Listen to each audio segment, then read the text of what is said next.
25 one औषधी उकळून 100 आजारांवर गुणकारी, महिलांना होणाऱ्या हार्मोन्स प्रॉब्लेम, पिरियड्स प्रॉब्लेमवर 100% गुणकारी, केस गळणं थांबेल, त्वचा ग्लो करेल, तसंच अँटी एजिंगचंही काम करेल, अशा अनेक आजारांवर उपायकारक बहुगुणी च्यवनप्राशची रेसिपी तुम्ही नक्की ट्राय करा।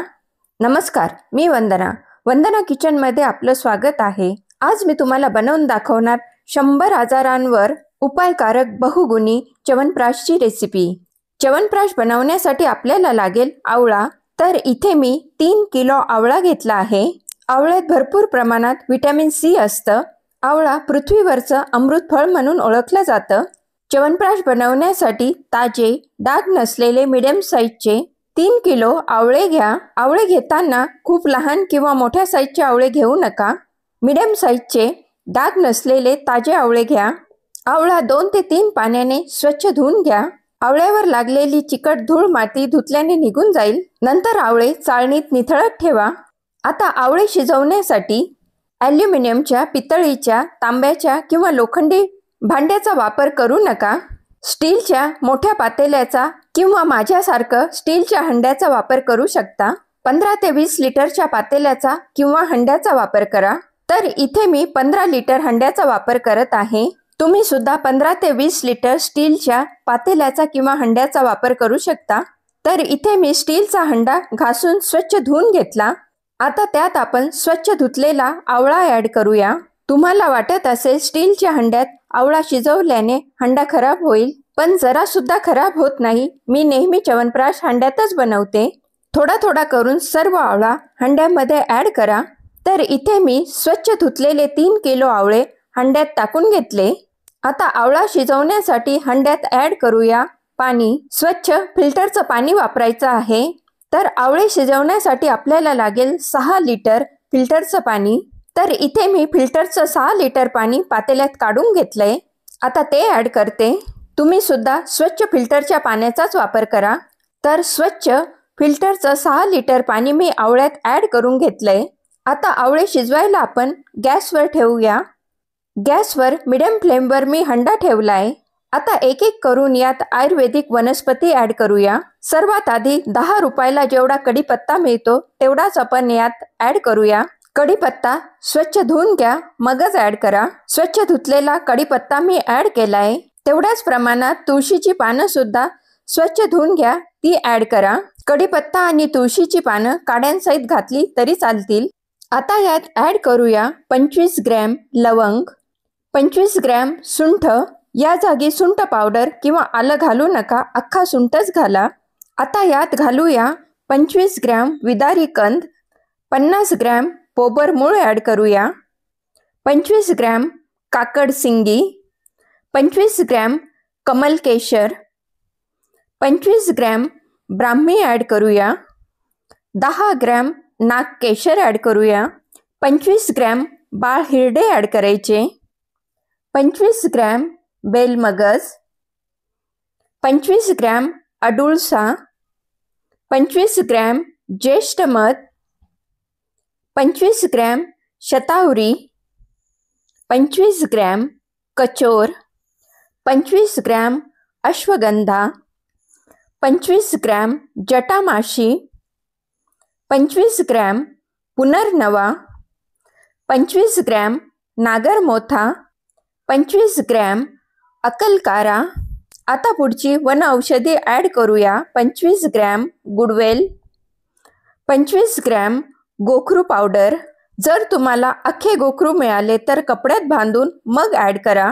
आता यात ॲड करूया 25 ग्रॅम चंदन पावडर। या सर्व आयुर्वेदिक औषधी तुम्हाला जिथे आयुर्वेदिक सामान मिळतो तिथे सहज मिळतील।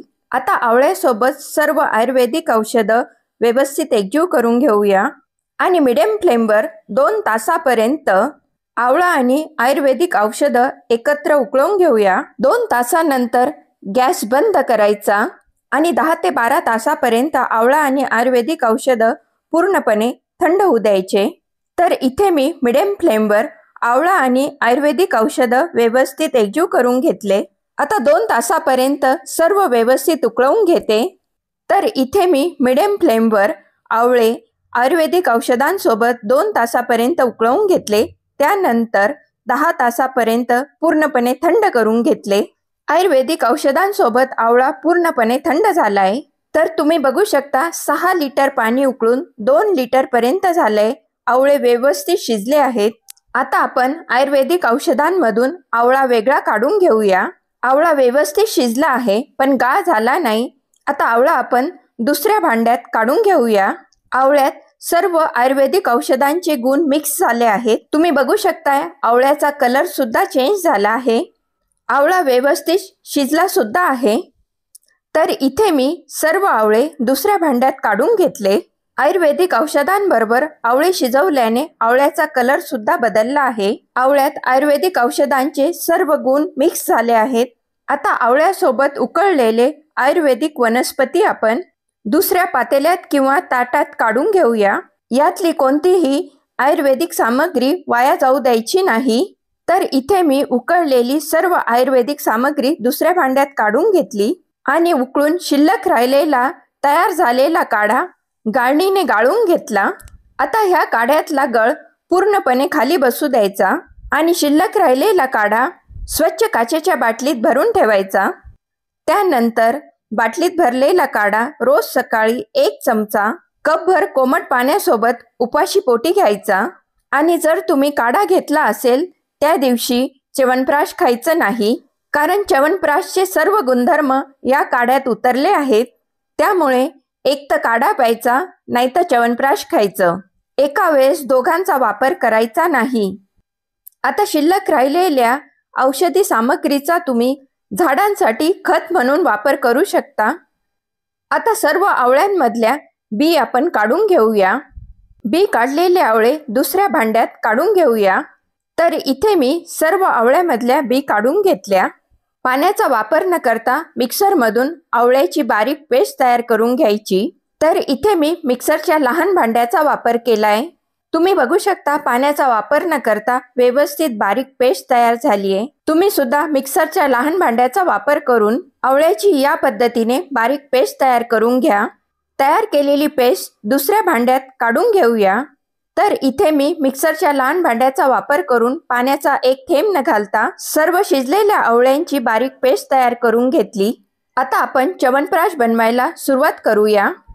च्यवनप्राश बनवण्यासाठी ॲल्युमिनियमचा, तांब्याचा, पितळीच्या किंवा स्टीलच्या कढईचा किंवा पातेल्याचा वापर करू नका। फक्त लोखंडी कढईचा वापर करा। तर या प्रकारच्या लोखंडी कढईचा वापर करा। च्यवनप्राशला जो कलर येतो तो फक्त लोखंडी भांड्यामुळेच येतो। लोखंडी भांड्यात च्यवनप्राश बनवल्याने लोह च्यवनप्राश मध्ये मिक्स होतं आणि च्यवनप्राश अधिक गुणकारी तयार होतं। च्यवनप्राश बनवण्यासाठी इथे मी 200 ग्रॅम तिळीचं तेल घेतलंय। याऐवजी तुम्ही गाईच्या शुद्ध तुपाचा सुद्धा वापर करू शकता किंवा अर्ध तिळीचं तेल आणि अर्ध शुद्ध गाईचं तूप सुद्धा वापरू शकता। स्लो टू मीडियम फ्लेमवर तेल थोडं गरम झाल्यावर त्यात मिक्सरमधून तयार केलेली आवळ्याची पेस्ट घालायची। च्यवनप्राश बनवताना कढई थोडी मोठी घ्या। च्यवनप्राश हलवायला सोयीस्कर पडेल। तिळाच्या तेलात आवळ्याची पेस्ट व्यवस्थित एकजीव करून घेऊया। गॅसची फ्लेम स्लो टू मीडियमच ठेवायची।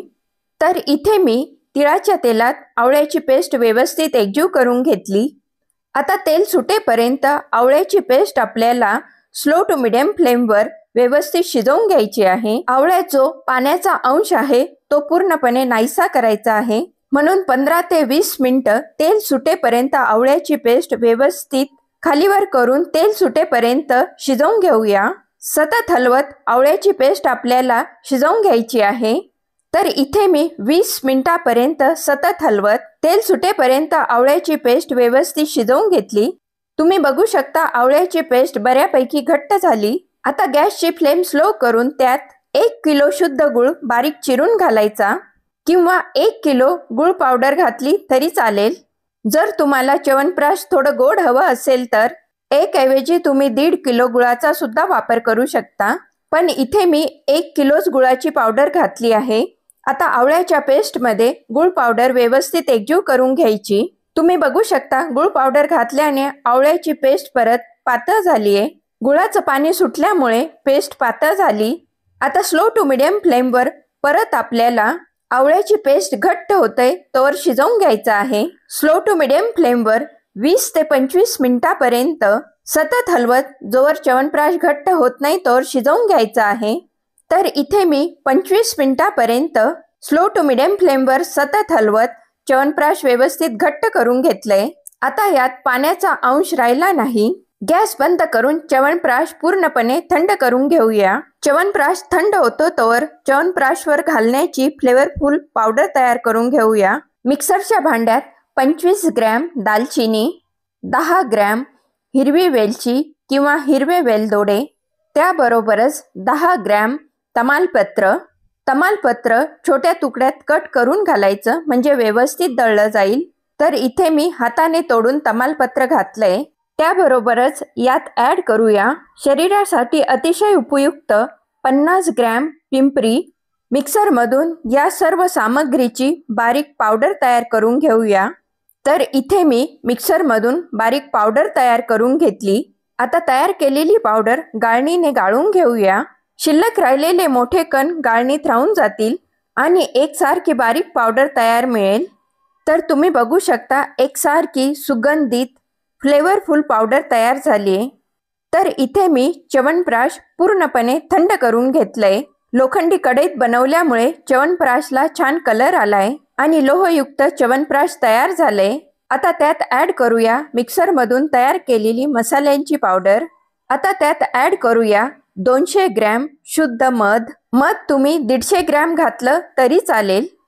आता ॲड करूया 1 ग्रॅम केशर तसं ऑप्शनल आहे, नाही घातलं तरी चालेल। आता च्यवनप्राश मध्ये घातलेली सर्व सामग्री व्यवस्थित एकजीव करून घेऊया। 3 ते 4 मिनिटापर्यंत च्यवनप्राश व्यवस्थित मिक्स करून घेऊया। च्यवनप्राशचा खूपच छान सुगंध पसरलाय। तर इथे मी च्यवनप्राश व्यवस्थित एकजीव करून घेतलंय। 100 आजारांवर उपयुक्त च्यवनप्राश तयार झालंय। रोज सकाळी नाश्त्यानंतर अर्धा चमचा च्यवनप्राश खाल्ल्याने हाडं मजबूत होतील, केस गळणं थांबेल, त्वचा ग्लो करेल आणि खास करून महिलांना असलेले हार्मोन्स प्रॉब्लेम, पिरियड्सचे प्रॉब्लेम 100% बरे होतील। च्यवनप्राश काचेच्या स्वच्छ एअरटाईट बॉटलमध्ये स्टोअर करा। बहुगुणी च्यवनप्राशची रेसिपी नक्की बनवून बघा। आजची च्यवनप्राशची रेसिपी तुम्हाला कशी वाटली कमेंट्स करून कळवा। वंदनाज किचनला लाईक, शेअर आणि सबस्क्राईब करायला विसरू नका। धन्यवाद।